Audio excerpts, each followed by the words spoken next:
Hello friends, स्वागत है आपका online classes with Yashwant sir.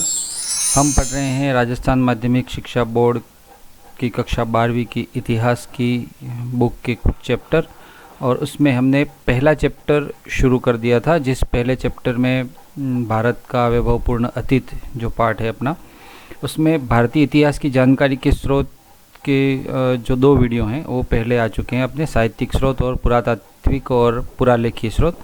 इस वीडियो में हम पढ़ेंगे वैभवशाली भारत की उपलब्धियाँ। इसके बाद आगे और बचेगा अपना उपलब्धियाँ सिंधु घाटी सभ्यता और उपलब्धियाँ वैदिक काल से महाजनपद काल, जो आगे के वीडियो में पढ़ेंगे। इस वीडियो में हम जो पढ़ेंगे वो है वैभवशाली भारत की उपलब्धियाँ। और वैभवशाली भारत की उपलब्धियों के जो टॉपिक हैं इस पार्ट में, इस चैप्टर में, वो ये हैं। पहला है भारतीय संस्कृति का विश्व संचार, किस तरह से भारतीय संस्कृति का विश्व में संचार हुआ, फैलाव हुआ।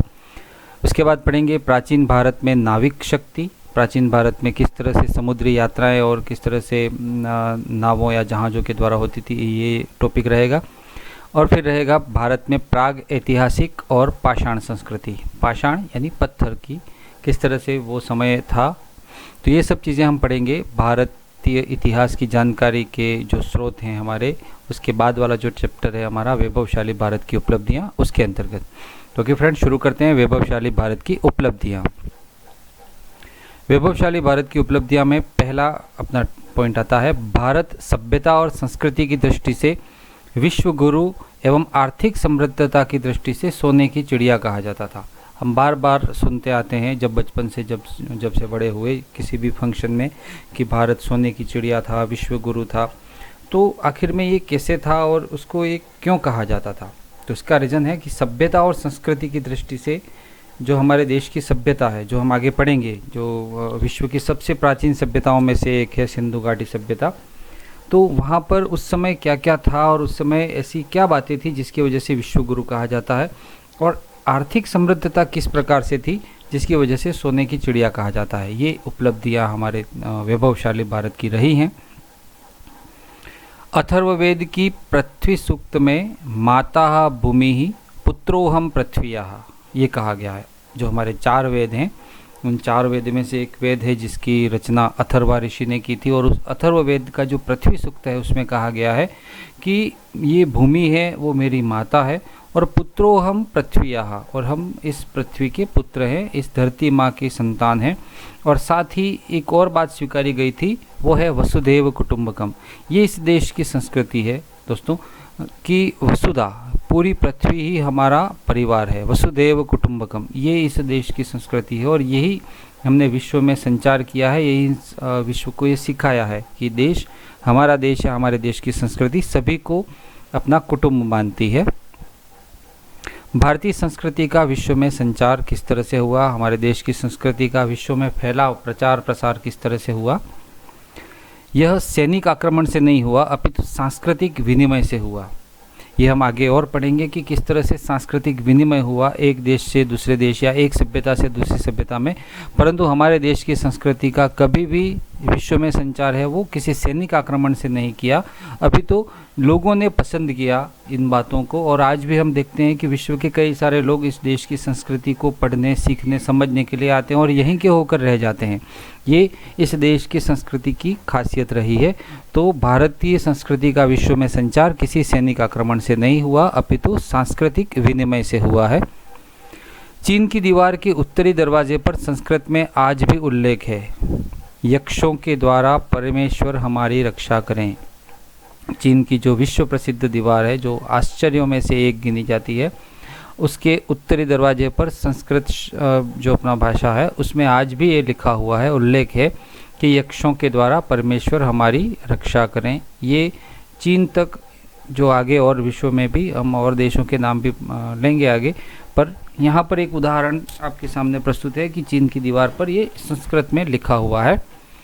न केवल भारतीय बल्कि पश्चिमी इतिहासकारों और विद्वानों ने भी भारतीय संस्कृति की श्रेष्ठता प्रकट की, और केवल भारत वाले ही इस देश को वैभवशाली या सोने की चिड़िया या विश्व गुरु कहते हैं ऐसा नहीं है, बल्कि कई पश्चिमी इतिहासकार हुए हैं, उन्होंने भी भारतीय संस्कृति की श्रेष्ठता को प्रकट किया है, उन्होंने स्वीकारा है इस बात को।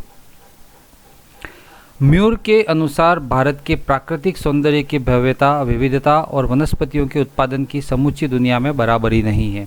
एक पश्चिमी इतिहासकार हुए हैं म्यूर, उन्होंने कहा है कि भारत का जो प्राकृतिक सौंदर्य है, उसकी भव्यता, विविधता और वनस्पति जो उत्पादन होता है, उसका पूरे विश्व में कोई बराबरी नहीं कर सकता है। सर वॉल्टर रेले के अनुसार प्रथम मानव प्राणी का निर्माण भारत खंड में हुआ था। सबसे पहले ये वॉल्टर जो रेले हैं, उन्होंने कहा कि पहला मनुष्य भारतीय भूमि पर जन्मा या भारतीय भूमि से ही इसका आरंभ हुआ विश्व में। कर्नल कोर्ट के अनुसार मानव संस्कृति का उद्गम स्थल भारतवर्ष है। कर्नल कोर्ट एक और पश्चिमी इतिहासकार हुए, उनका मानना है कि मानव संस्कृति का उद्गम स्थल भारत है। कुछ समय पहले तक ये माना जाता था, जब तक इन सभी चीज़ों की खोज नहीं हुई थी, चाहे वो सिंधु घाटी सभ्यता हो या अन्य बातें, तब तक हमको ऐसा माना जाता था कि हमें कुछ नहीं आता और हमको सीखने की ज़रूरत है। परंतु आज जब ये सब चीज़ें सामने आ गई तो ये माना जा रहा है अब कि उद्गम स्थल ये रहा है संस्कृति का, मनुष्य की संस्कृति का उद्गम स्थल भारतवर्ष रहा है। फ्रांसीसी दार्शनिक वाल्तेयर को ऋग्वेद की एक प्रति भेंट करने पर उन्होंने कहा था, यह देन इतनी अमूल्य है कि पाश्चात्य राष्ट्र सदैव पूर्व के प्रति ऋणी रहेंगे। वाल्तेयर जो हुए हैं प्रसिद्ध दार्शनिक हुए हैं, और उनको जब ऋग्वेद की एक प्रति भेंट की तो उन्होंने कहा कि यह देन इतनी अमूल्य है कि पाश्चात्य राष्ट्र सदैव पूर्व के प्रति ऋणी रहेंगे, क्योंकि उसमें कुछ न कुछ दर्शन संबंधी, ज्ञान विज्ञान संबंधी कई सारी सांस्कृतिक बातें ऐसी लिखी हुई हैं जिसके लिए वास्तव में पाश्चात्य देश ऋणी हैं इस देश के प्रति। मैक्स मुलर ने कहा था, यदि कोई मुझसे पूछे कि मानवीय अंतःकरण और बुद्धि की परिपूर्णता और शक्ति किस देश में अधिक चरम सीमा तक पहुंची है, या संसार के गौतम राशियों का विश्लेषण किस देश में हुआ, या प्लेटो, कैंट आदि के दर्शन के अध्ययन के बाद भी अध्ययन योग्य विषय किस देश में सुलझाए गए हैं, तो मैं त्रिवार उत्तर दूंगा, और वो उत्तर होगा हिंदुस्तान में, हमारे देश में।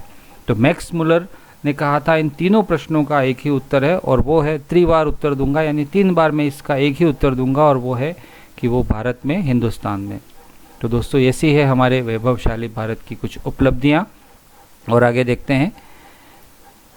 मैक्स मुलर के अनुसार पेरू देश, यानी जो दक्षिण अमेरिका में है, अपने आप को सूर्यवंशी मानते हैं। विजयदशमी पर राम सीता उत्सव और बाद में राम जन्म उत्सव मनाते हैं। इस प्रकार हम कह सकते हैं कि भारत प्राचीन काल से ही वैभवशाली और समृद्ध रहा है।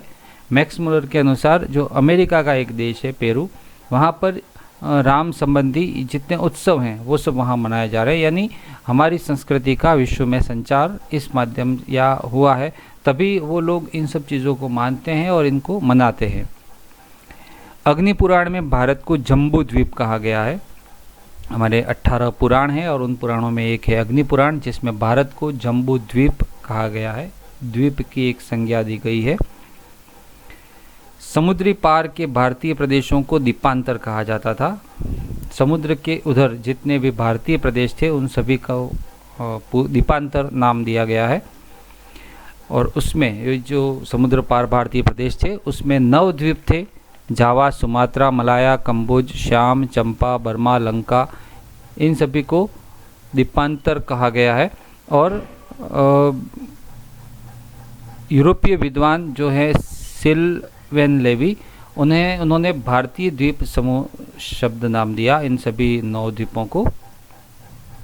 इस प्रकार संपूर्ण दक्षिणी पूर्वी एशिया में, जो एशिया का दक्षिणी पूर्वी भाग है, उसमें भारत की सीमाएं फैली हुई थी।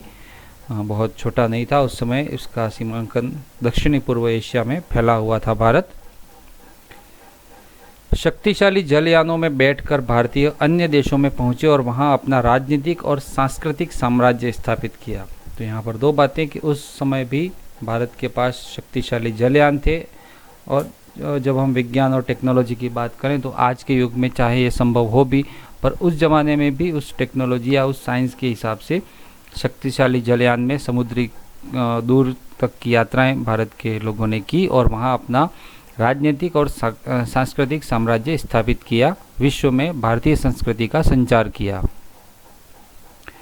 कई भारतीय मध्य अमेरिका के मेक्सिको को हंडुर आज दक्षिण अमेरिका के पेरू, बोलीविया और चिली के विभिन्न जगहों पर गए और निवास किया।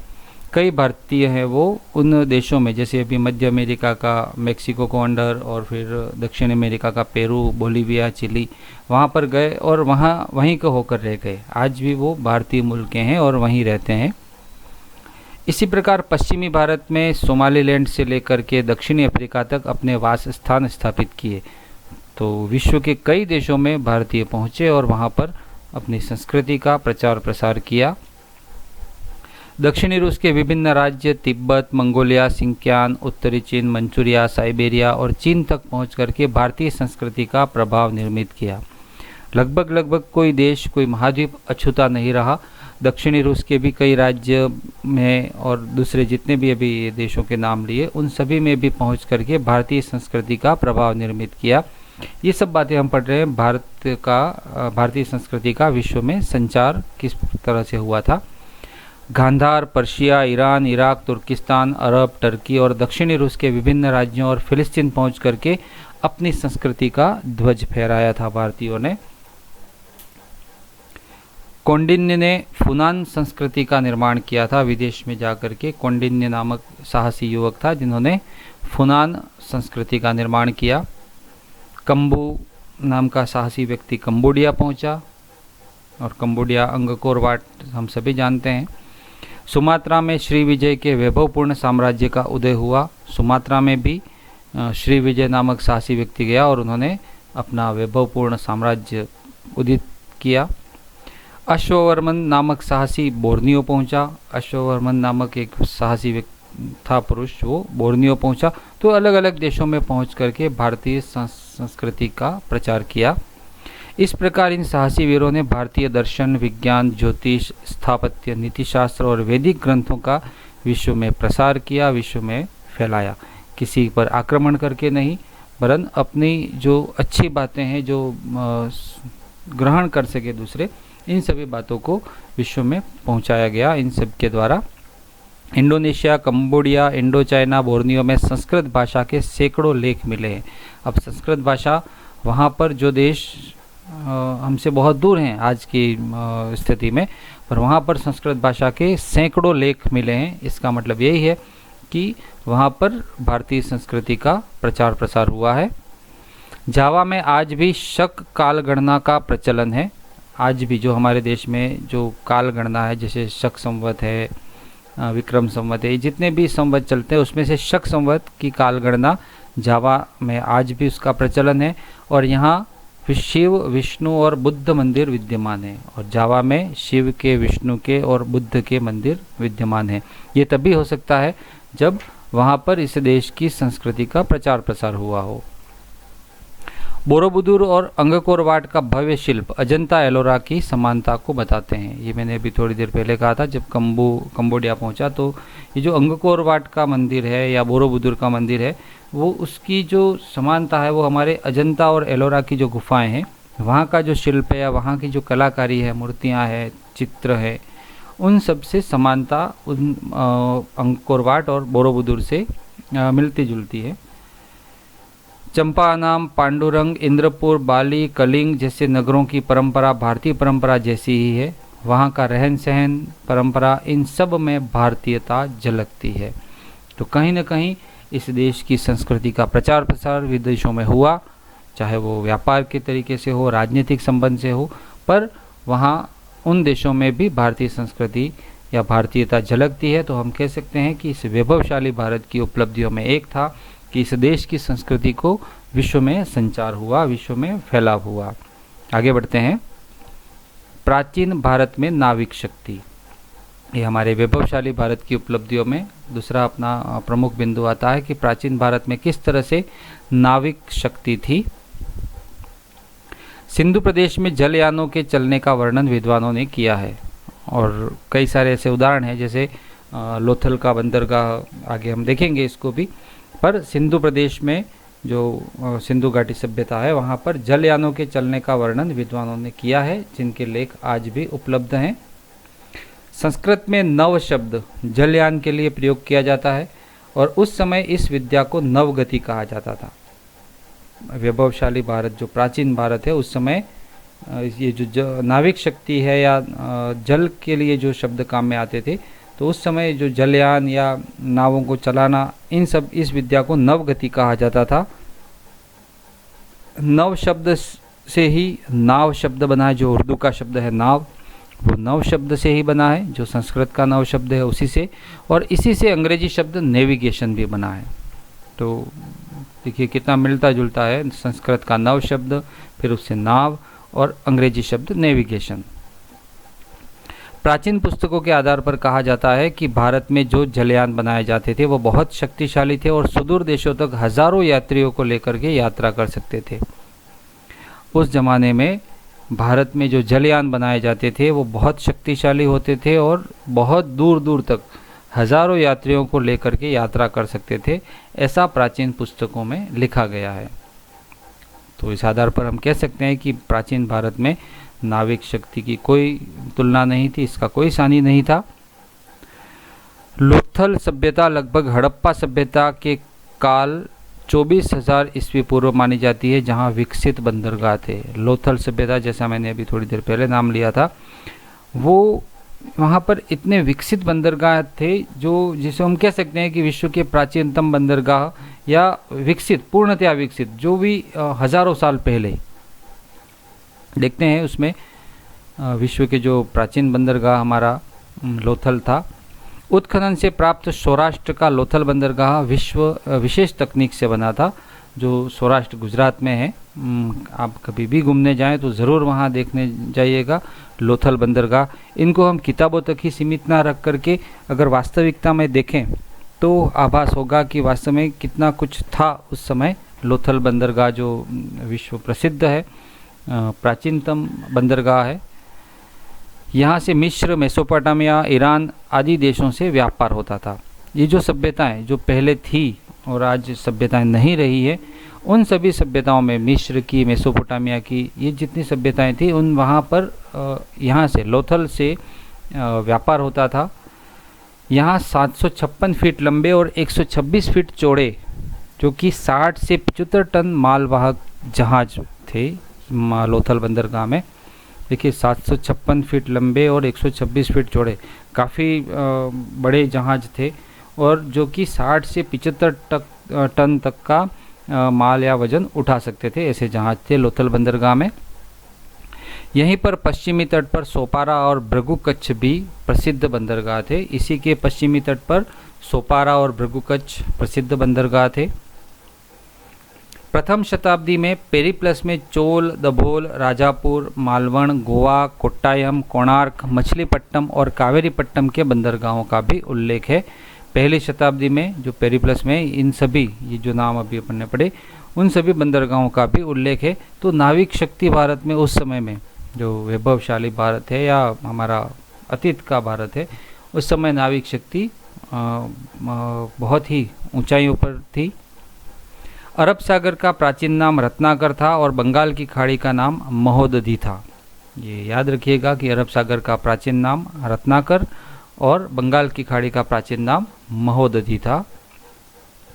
सिंधु सरस्वती सभ्यता के मोहरों और पात्रों पर तथा सांची और बरहुत शिल्प में नौका के साक्ष्य मिले हैं। सिंधु सरस्वती सभ्यता की जो मोहरें हैं या उसके जो बर्तन हैं, उसके ऊपर चित्रांकन है नावों का, और सांची और बरहुत के जो शिल्प हैं या वहाँ के जो स्तंभ लेख हैं, शिलालेख हैं, वहाँ पर नौका के साक्ष्य मिले हैं, नौका बनी हुई मिली है। तो कहीं ना कहीं ये सबूत या ये साक्ष्य बताते हैं कि भारत में नाविक शक्ति प्रबल थी।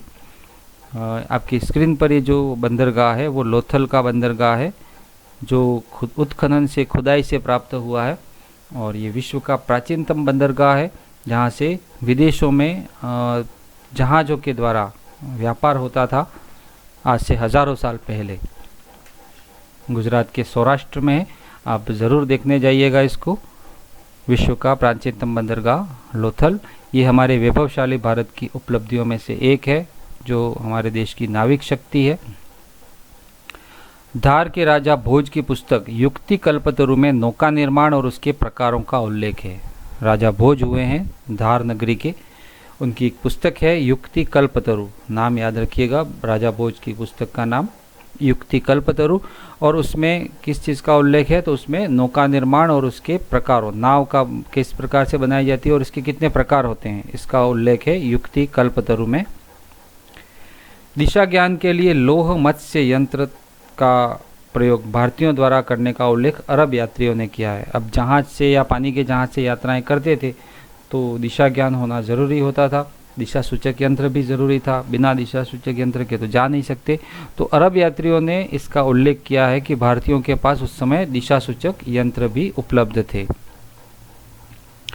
मेगस्थनीज ने दलों के नौका संगठन का भी उल्लेख किया है, जिसमें नौका के प्रमुख को कर्णधार या महासारथ कहा जाता था। जो नाव का या जहाज का प्रमुख होता था उसको कर्णधार या महासारथ कहते थे। याद रखने के लिए, जैसे सारथी, रथ को चलाने वाला सारथी, और जो संगठन का प्रमुख है उसको महासारथ कहा जाता था या कर्णधार कहा जाता था। पतवार संभालने का कार्य नियामक करता था। जो चलाने के लिए पतवार होती है नावों को, उसको संभालने का कार्य करता था, उसका नाम था नियामक। जल प्रबंधन के स्वतंत्र अधिकारी को दत्र रश्मि ग्राहक कहते थे। जल प्रबंधन, पानी के जो मैनेजमेंट का जो अधिकारी होता था स्वतंत्र, उसको दत्र रश्मि ग्राहक कहते थे। हमने दो चीज़ें देखी भारत की वैभवशाली उपलब्धियों में। अब आगे बढ़ते हैं। भारत में प्राग ऐतिहासिक पाषाण संस्कृति। प्राक प्लस इतिहास से बनता है प्राग इतिहास, और पाषाण यानी पत्थर। जब पत्थरों के औजार थे, हथियार थे, उपकरण थे, ओके, प्राग ऐतिहासिक स्थित संस्कृति या पाषाण संस्कृति। मनुष्य के द्वारा अतीत में किए गए कार्यकलापों को दो भागों में बांटा गया है।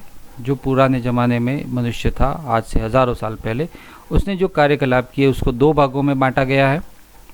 पहला है, मनुष्य ने पढ़ना लिखना सीखा तब से वर्तमान तक के क्रियाकलाप को इतिहास में सम्मिलित किया गया है।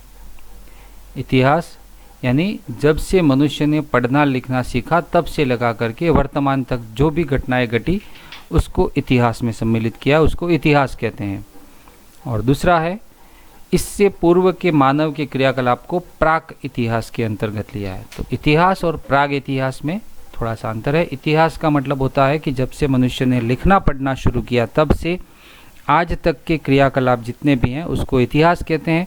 और लिखने पढ़ने सीखने से पहले की जो भी क्रियाकलाप हैं, जब से लिखना पढ़ना सीखा उसके पहले के क्रियाकलाप को प्राग इतिहास में लिखा जाता है। और इसीलिए तब की संस्कृति को पाषाण संस्कृति भी कहते हैं, क्योंकि उस समय मनुष्य को इतनी समझ नहीं थी, तो पाषाण या पत्थरों से ही अपना काम चलाता था। तो इतिहास और प्राग इतिहास दोनों में इतना अंतर है। इतिहास पढ़ना लिखना सीखा तब से वर्तमान तक, और जब से पढ़ना लिखना सीखा उससे पहले का जितनी भी घटनाएं हैं वो प्राग इतिहास। भारत में गत शताब्दी में उत्खनन से औजार, बर्तन और जानवरों की अस्थियां प्राप्त हुई है, जिसमें अधिकांश पाषाण के हैं। गत 100 सालों में जो भी उत्खनन हुआ है और उससे औजार, बर्तन और अस्थियां प्राप्त हुई हैं वो सभी पाषाण के पत्थरों के हैं, यानी प्रागैतिहासिक काल के हैं। इसलिए इस समय के मानव को पाषाण युगीन मानव और इस काल को पाषाण काल कहते हैं। पाषाण, फिर से मैं बता दूं, पत्थर। तो उस समय के मानव को पाषाण युगीन मानव कहते हैं और इस काल को पाषाण काल कहते हैं। भारत में शिवालिक पहाड़ियों में 20 लाख वर्ष पुराने पाषाण के उपकरण मिले हैं। 20 लाख वर्ष पुराने भारत की जो शिवालिक की पहाड़ियाँ हैं वहाँ पर 20 लाख वर्ष पुराने पाषाण के उपकरण, पाषाण के औजार मिले हैं। पाषाण उपकरणों के आधार पर पाषाण युग को 3 भागों में बांटा गया है। पाषाण उपकरण या पाषाण का जो युग है उसको 3 भागों में बांटा है इन उपकरण जो भी मिले हैं उसके आधार पर। पहला है पुरा पाषाण काल, फिर है मध्य पाषाण युग और अंतिम है नव पाषाण युग। पुरा यानी बहुत पुराना, मध्य उसके बाद का, और नव पाषाण यानी अब विकास होने की कगार पर है। पुरा पाषाण काल के उपकरण 20 लाख वर्ष पूर्व मानव ने पहली बार बनाए, जो बड़े और मोटे थे। जब पहली बार जब मनुष्य ने पत्थर के औजार बनाए, उपकरण बनाए, तो वो बड़े थे और मोटे थे। तो जो कि इतने सही नहीं कह सकते थे, पर मनुष्य ने उस समय शुरुआत की थी इन उपकरणों को बनाने की 20 लाख वर्ष पूर्व पुरा पाषाण काल में। यह उपकरण सुगढ़ नहीं थे, गढ़े हुए नहीं थे, अच्छी तरह से गढ़े हुए नहीं थे। पुरापाषाण काल को भी विद्वानों ने निम्न, मध्य और उच्च पुरापाषाण काल में विभाजित किया। ये जो पुरापाषाण काल है उसको भी 3 भागों में बांटा है, निम्न, मध्य और उच्च पुरापाषाण काल। फिर है अगला मध्यपाषाण युग। मध्यपाषाण युग में पत्थरों का आकार छोटा होता गया और इस छोटे आकार के कारण इन्हें सूक्ष्म पाषाण उपकरण कहते थे। पहले पहले जो पुरापाषाण वाले थे वो बड़े थे और मोटे थे। अब मध्यपाषाण युग में जो उपकरण बनने लगे पत्थरों के, वो थोड़े छोटे होने के कारण इसको सूक्ष्म पाषाण उपकरण भी कहते हैं और ये इसकी पहचान भी है मध्यपाषाण युग की। पुरापाषाण युग में बड़े और मोटे उपकरण, मध्यपाषाण युग में छोटे आकार के उपकरण। गुजरात, राजस्थान, उत्तर प्रदेश, मध्य प्रदेश, उड़ीसा, केरल के पाषाण पुरा स्थलों से जो तिथियां प्राप्त हुई हैं उनका काल निर्धारण 12,000 वर्ष पूर्व का है। गुजरात, राजस्थान, उत्तर प्रदेश, मध्य प्रदेश, उड़ीसा ये और केरल, वहाँ पर जो तिथियों का निर्धारण किया, वो तिथियों का निर्धारण जो करते हैं कि ये वस्तु कितनी पुरानी है, तो उसका निकला है 12,000 वर्ष पूर्व की ये सब वस्तुएं हैं। इस समय का मानव आखेटक था, शिकार करने वाला था, खाद्य संग्राहक था, यानी अब धीरे धीरे वो भोजन को इकट्ठा करने वाला हुआ अवस्था में रहने वाला था और पशुपालन की ओर अग्रसर हुआ था। पशुपालन अब करने लग गया, शिकार तो था ही और भोजन को संग्रहित करने वाला था। मानव नदी के किनारे लकड़ी और घास फूस से बनी गोल झोपड़ियों में रहने लगा था। अब एक जगह पर उसको रहने की ज़रूरत पड़ी थी, वरना उसके पहले का जो मानव था वो अलग अलग जगहों पर भटकता रहता था, पर अब वो एक जगह पर घास फूस से बनी गोल झोपड़ियों में रहने लगा। मिट्टी के पात्र उपयोग में लाने लगा और खाद्य सामग्री को पकाने भी लगा था। अब वो मिट्टी के बर्तनों को उपयोग में लाने लगा और खाद्य सामग्री को पकाने भी लगा था। इससे पहले वो कच्चा ही खाता था, पर अब पका करके खाने लगा।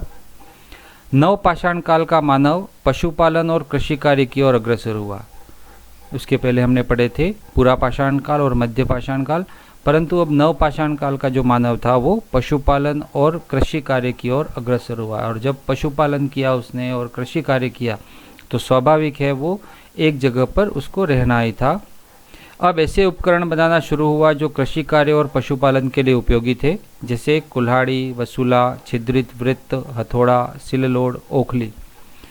कहते हैं ना आवश्यकता आविष्कार की जननी है। तो उस समय जब पहले जब वो कच्चा खाता था या उसकी एक जगह पर नहीं रहता था, तो तब उसके उपकरण या औजार कुछ अलग थे, पर जब उसने कृषि और पशुपालन किया तो अब इसके उपकरण और औजार कुछ अलग और बनने लग गए। इसी को नवपाषाण काल कहते हैं, जो पशुपालन और कृषि की ओर जब अग्रसर हुआ मानव। यह उपकरण बेसाल्ट जैसे कठोर पत्थर के थे जिन्हें घिस करके चिकना किया जाता था। ये जो उपकरण अब नवपाषाण काल के हैं वो कठोर पत्थर, बेसाल्ट जैसा कोई कठोर पत्थर था उसके थे और उसको घिस करके चिकना बनाया जाता था। चिकने उपकरण मिले हैं। कृषि से मानव एक जगह टिक कर रहने लगा और बसने लगा और आर्थिक और सांस्कृतिक विकास के नए युग की शुरुआत हुई। अब खेती से मनुष्य एक जगह पर टिक करके रहने लगा और अब एक नए युग की शुरुआत हुई, क्योंकि अब आर्थिक और सांस्कृतिक विकास होने लगा। उसके पहले उसको आर्थिक चीज़ें क्या हैं, क्यों कमाना है, कैसे कमाना है, संग्रहण नहीं करना है, मतलब उसके पहले उसको कुछ भी नहीं पता था। पर अब धीरे धीरे जब कृषि और पशुपालन शुरू हुआ तो आर्थिक और सांस्कृतिक विकास हुआ, और जब आर्थिक और सांस्कृतिक विकास हुआ तो एक नए युग की शुरुआत हुई। तो एक बार हम देख लेते हैं। देखिए ये पुरापाषाण के उपकरण हैं आपकी स्क्रीन के ऊपर, जो बड़े हैं, मोटे हैं और सुगढ़ नहीं है, ठीक है ना। जैसे पत्थर होते हैं, थोड़ा बहुत उनको तीखापन जहाँ जहाँ काटने छिलने के लिए चाहिए होता था तो इतना बना लिए थे। ये पुरापाषाण के उपकरण हैं। ये थोड़े से और ठीक हुए जो अब छोटे होने लग गए उनसे। तो ये मध्यपाषाण के उपकरण हैं। अब इसमें थोड़ा सा वेरिएशन आ गया जो हमने पुरापाषाण में देखा था उससे और मध्यपाषाण में। और ये हैं नवपाषाण के उपकरण जो कि चिकने हैं और अब इनसे दूसरी चीज़ें भी बनने लग गई, जैसे कुल्हाड़ी है, खेती में जो काम में आते थे वो सभी चीज़ें। तो ये आपकी स्क्रीन पर तीनों प्रकार के उपकरण एक बार मैं फिर आपको बता दूं। देखिए, ये हैं पुरा पाषाण के उपकरण, फिर हैं ये मध्य पाषाण के उपकरण, और ये हैं नव पाषाण के उपकरण। ओके, अब आगे बढ़ते हैं प्राग ऐतिहासिक शैल कला। शैल, चलिए एक बार इसको देख लेते हैं। आदिकाल में मानव गुफाओं और चट्टानों के बने प्राकृतिक आश्रय स्थलों में, जिन्हें शैल आश्रय, शैल प्लस आश्रय कहा जाता था, उसमें निवास करता था। पुराने समय में मनुष्य घर तो बनाता नहीं था, तो वो गुफाओं में रहता था या चट्टानों के बने प्राकृतिक आश्रय स्थलों में रहता था, और उनको कहा जाता था शैल आश्रय। शैल चट्टाने या गुफाओं की जो पत्थरों की दीवारें हैं, वहाँ तो उसी में रहता था, शैल आश्रयों में। शैलाश्रय की छतों, दीवारों पर तत्कालीन मानव द्वारा जीवन के विभिन्न पक्षों से संबंधित चित्रांकन किया गया है, और उन्हीं को शैल चित्र कहते हैं। मानव के पास उस समय ही समय था, तो उन गुफाओं में बैठे बैठे उसने उसकी छतों पर, दीवारों पर चित्र बनाए, और उन्हीं चित्रांकनों को शैल चित्र कहा जाता है, जो आज भी मौजूद हैं। शैल चित्रों से मानव के सांस्कृतिक, सामाजिक और धार्मिक जीवन की जानकारी मिलती है। उस समय का जो मानव था, प्राग ऐतिहासिक मानव, उसने जो चित्र बनाए उन गुफाओं की चट्टानों पर या जहाँ कहीं भी दीवारों में, छतों में, तो उससे उसके जो चित्र हैं उससे पता चलता है कि उस समय उसका सांस्कृतिक जीवन कैसा था, सामाजिक जीवन कैसा था, धार्मिक जीवन कैसा था, क्योंकि व्यक्ति के मन मस्तिष्क में जो चीज़ें होती हैं वो उभर कर चित्रों के माध्यम से प्रकट होती हैं। दक्षिणी पूर्वी राजस्थान, उत्तरी राजस्थान, शेखावाटी क्षेत्र में प्रचुर मात्रा में शैल चित्र मिले हैं। ये हमारे राजस्थान में भी दक्षिण पूर्वी राजस्थान, उत्तरी राजस्थान और शेखावाटी क्षेत्र में बहुत सारे शैल चित्र मिले हैं, यानी प्राग ऐतिहासिक मानव यहाँ पर भी था। मध्य प्रदेश का भीमबेटका और पंचमढ़ी भी इस दृष्टि से महत्वपूर्ण है। वहाँ पर भी शैल चित्र मिले हैं। मध्य प्रदेश का भीमबेटका और पंचमढ़ी, ये नाम याद ज़रूर रखिएगा, जहाँ पर शैल चित्र मिले हैं। इसी प्रकार अजंता की चित्र राशि, दुर्गों और महलों के भित्ति चित्र भी इतिहास की अभिव्यक्ति करते हैं। तो जितने भी चित्र मिले हैं, उन चित्रों से कहीं ना कहीं पता लगता है कि उस समय का मनुष्य कैसा था और उसमें क्या क्या विकास हो रहे थे, सांस्कृतिक, सामाजिक, धार्मिक, जो भी। संपूर्ण भारत के पर्वतीय और नदी क्षेत्र में शैल चित्र प्रचुर मात्रा में मिले हैं। यानी इसका अर्थ यह है कि नदी क्षेत्र के आसपास और पर्वतीय, यानी जहाँ पर जंगली जानवरों का भय न हो, वहाँ पर मनुष्य रहता था, और वहाँ पर शैल चित्र मिले हैं। मध्य प्रदेश का भीमबेटका जो विश्व विरासत की श्रेणी में है, मध्य प्रदेश का भीमबेटका है जहाँ शैल चित्र मिले हैं, और वो वर्ल्ड हेरिटेज में आता है, विश्व विरासत की श्रेणी में है। इसके अलावा पंचमढ़ी, भोपाल, होशंगाबाद, विदिशा, सागर, उत्तर प्रदेश के में मिर्ज़ापुर, राजस्थान में चंबल नदी घाटी क्षेत्र, बारा, रावतभाटा, विराटनगर जो आजकल जयपुर है, हरसोरा जो आजकल अलवर है, समधा आदि में भी शैलाश्रयों में शैल चित्र मिले हैं। तो जब भी हम घूमने जाएं तो इन चीज़ों को ज़रूर देखें। ये हमारे देश की विरासत हैं, जो शायद आज से हज़ारों साल पहले थी और आज भी उपलब्ध हैं, तो उन्हें ज़रूर देखना चाहिए। क्योंकि हम इसको किताबों में ही पढ़ते हैं, तो किताबों में ठीक है ना, हो गया, पर नहीं, इसको ज़रूर देखना चाहिए अगर हमको मौका मिले ऐसा। तो चंद्रावती में भी उपकरणों पर रेखांकन मिला है जो लाल और गेरू रंग का है।